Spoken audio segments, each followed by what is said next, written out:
لیکن اگر آپ لوگوں کے اس مطالبے کی وجہ سے انتخابات لنگر آن ہوتے ہیں، یعنی فیبروری یا مارچ 2024 تک جاتے ہیں، تو کیا یہ ان کانسٹیٹیوشنل ڈیمانڈ نہیں ہوگی کہ انتخابات کے پروسیس کو آگے کروایا جائے؟ دیکھیں، کانسٹیٹیوشنری تو اگر اسمبلیاں وقت سے پہلے تحلیل ہوں گی تو 3 مہینے میں الیکشن آپ کو کرانے، وہ بھی نومبر کا مہینہ بنتا ہے، ٹھیک ہے نا۔ اچھا، ہم جو پروپوز کر رہے ہیں اس میں 15 سے 30 دن لگ سکتے ہیں، جو بالکل ہم ٹھوک بجا کے میں یہ بات کہہ رہا ہوں۔ مجھے بٹھا دیں چیف الیکشن کمشنر کے ساتھ۔ لیکن سر آگے دسمبر ہے نا، دسمبر میں سردیاں ہیں، سردیوں میں انتخابات ہمارے ہاں ٹرینڈ نہیں ہے۔ دیکھیں، ہمارے تو بہت سارے علاقوں میں تو نومبر میں سردیاں شروع ہو جائیں گی، نومبر میں بھی۔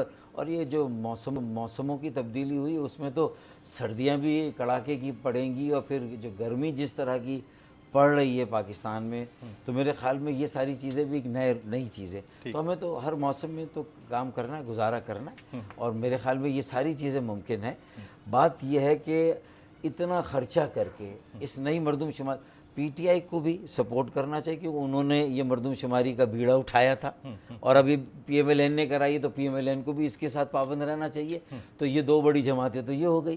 اگر قاعدے سے دیکھیں، ایک حکومت کی جماعت، دوسری اپوزیشن، پہلے وہ حکومت میں تھی، یہ اپوزیشن۔ تو وزیر اعظم صاحب اس پہ ایگری ہوئے؟ وزیر اعظم نے یہ 2017 والی کہا کہ آپ کے مردم شماری پہ مشاورت سے ہوگا، سب کچھ ہوگا، آپ کی مشاورت سے، آپ ایک اہم اتحادی ہیں۔ بریک تھرو نہیں ہوا، یعنی انہوں نے یہ نہیں کہا کہ نئی مردم شماری پہ ہم کروائیں گے؟ نہیں، انہوں نے کہا، لیکن یہ طے نہیں ہوا ہے کہ پرانی مردم شماری پہ ہوگا۔ اس کو بھی ڈینائی کیا، اس کو بھی ڈینائی کیا۔ دیکھیں، اس کو ڈینائی نہیں کہ نہیں ہوا، مطلب انہوں نے سمپلی یہ کہا ہے کہ پرانی پہ ہونے کا فیصلہ نہیں ہوا ہے۔ ہم وہی بات کریں گے جو وہاں ہوئی ہے نا، میں ان کے لفظ جو ہیں وہ بولوں گا۔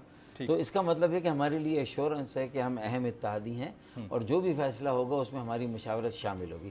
اور میں پاکستان کے عوام کو بھی یہ کہتا ہوں، دیکھیں، کیوں ایک ایسا الیکشن ہو جس میں سانپ نکل جائے لیکن لکیر آپ پیٹتے رہیں کہ الیکشن چلا گیا۔ ایک ایلیگیشن، اگر مردم شماری شفاف نہیں ہے، اور برسا برس سے کراچی والوں کا، خاص طور پر ملک کے کچھ اور علاقوں کا یہ بنیادی مطالبہ کہ شفاف مردم شماری ہوگی تو شفاف الیکشن ہوں گے، انڈر کاؤنٹ ہوں گے تو انڈر ریپرزنٹیشن ہوگی، سیٹیں کم، انڈر ریپرزنٹیشن ہوگی، انڈر فنڈڈ ہوگی۔ اب کراچی اردو بولنے والے کا، مہاجروں کا، کسی ایک زبان بولنے والوں کا شہر تھوڑی ہے، یہ تو پاکستان کے ہر زبان بولنے والے وہاں بستے ہیں، اور بڑی تعداد میں بستے ہیں۔ پاکستان کے ہر علاقے کے پاکستانی وہاں پر رچے بسے ہیں۔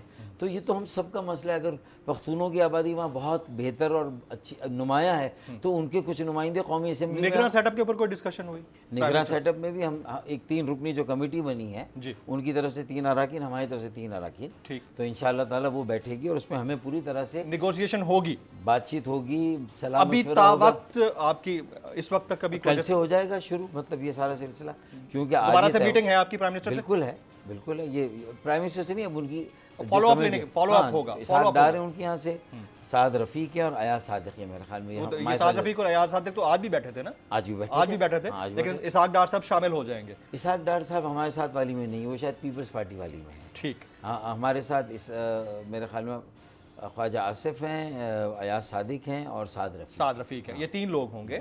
اچھا، اب ذرا تھوڑا سا کراچی کی پالیٹکس کی بات کر لیتے ہیں نا۔ آپ لوگوں نے بلدیاتی انتخابات سے بالکل ہی بائیک آؤٹ کر دیا اس کا، وائی؟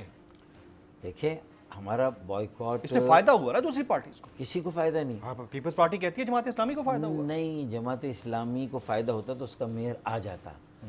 ہونا یہی تھا کہ کتنی ہی سیٹیں پیپلز پارٹی کی ہوتی اور پی ٹی آئی اور جماعت اسلامی کے ایک ہو جانے کے بعد بھی اگر جماعت اسلامی کا میئر الیکٹ نہیں ہو رہا، تو جس طرح صوبائی وڈیروں، جاگیرداروں نے کراچی پر کو کالونی بنانے اور اپنا قبضہ مکمل کرنے کا جو ان کا منصوبہ تھا وہ پائے تکمیل تک پہنچ گیا۔ یہ آخری کیل جو انہوں نے ٹھوکنی تھی، اور اگر ایم کیو ایم ہوتی تو کچھ ہم جماعت اسلامی کی سیٹیں ہم لے لیتے اور کچھ پی ٹی آئی کی لیتے۔ ہم تینوں کا ووٹ بینک ایک ہے، ہمارے ضلع، ہمارا ووٹ بینک، ہمارے محلے ایک ہیں، جہاں ہم تینوں کے در پیپلز پارٹی کے جو محلے ہیں وہاں ان کا 15% ووٹ ہے کل کراچی کا۔ انہوں نے اس 15% کو اسٹریچ کر کے 20 ہزار کے حلقے بنا کر، ہمارے 90 ہزار کے حلقے بنا کر، گویا کہ ایسا ہوا کہ 2 ٹیمیں میچ کھیلے اور ٹاس ہونے سے پہلے پیپلز پارٹی کی ٹیم کو 500 رن پہلے ہی دے دیا آپ نے۔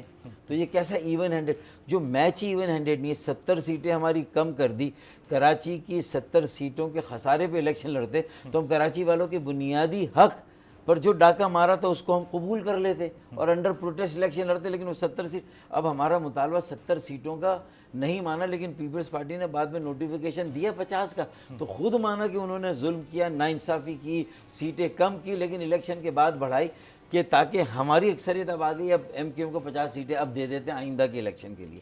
تو ہمارا موقف تو صحیح. اگر آپ کو یہ ویڈیو پسند آئی ہو تو سبسکرائب کیجئے اور بیل آئیکن ضرور ہٹ کیجئے گا. موبائل لون اپلیکیشن سے قرض لینا عوام کے لیے عذاب بن گیا. سود کی زیادتی اور دھمکیاں, شہری نے اپنی جان لے لی. بول نے دیا اپنے عوام کا ساتھ, اٹھائی اس اسکیم کے خلاف آواز. جو ہے لون دینے کے حوالے سے فراڈ بن رہی ہیں اور لوگوں کی زندگیوں سے اور ان کی عزتوں سے بھی کھیل رہے ہیں. تو میں یہ سمجھتا ہوں یہاں پہ 2-3 بڑی اہم چیز ہے. یہ ہے کہ ایسی ایپس جو کہ ایکسیس پرووائڈ کر دیتی ہیں ٹو دی کانٹیکٹس اور اس کے علاوہ ٹو دا گیلری. بول کی خبر پر اداروں نے بھی کس لی کمر, لیا ایکشن. بول کی کاوشیں برابر ثابت ہو گئیں. آن لائن قرض مافیا کے گرد گھیرا تنگ ہو گیا ہے, کیونکہ بول ہے پاکستان کا نمبر 1 نیوز چینل. سبسکرائب کریں اور بیل دبائیں تاکہ کوئی خبر رہ نہ جائے.